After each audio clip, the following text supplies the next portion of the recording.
Summer అనగానే గుర్తొచ్చేది ఏంది మామిడికాయ. ఈ రోజు నేను మామిడికాయ పప్పు చేస్తున్నా. ఉగాది రోజు చేసిన అంటే మళ్ళీ ఈ రోజు చేస్తున్నాను. ఈ మామిడికాయ చూడంగానే నాకు ఒక కమెంట్ గుర్తుకొచ్చింది.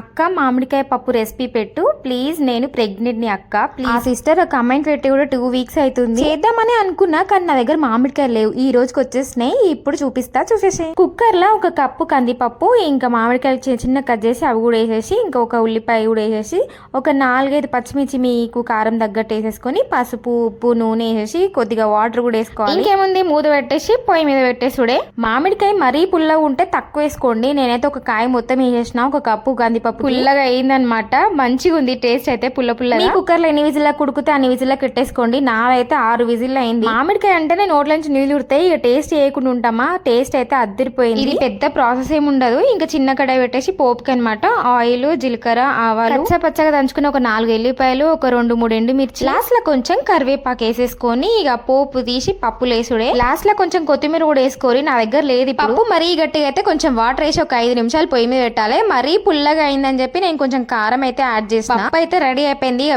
వేడి అన్నంలా 2-3 గంటలు పప్పు వేసుకొని మామిడికాయ వాసనకి నోరు ఊరుతుంది నాకైతే. నేనైతే ఇట్లనే చేస్తా మామిడికాయ పప్పు. మీరు ఎట్లా చేస్తారో కమెంట్ చేయండి. ఫైనల్ గా టేస్ట్ అయితే నిజంగా సూపర్ అయింది. మీకు కూడా ఈ రెసిపీ నచ్చితే ఒక్కసారి ట్రై చేయండి. ఎట్లా వచ్చిందో కమెంట్ చేయడం అస్సలు మర్చిపోవద్దు.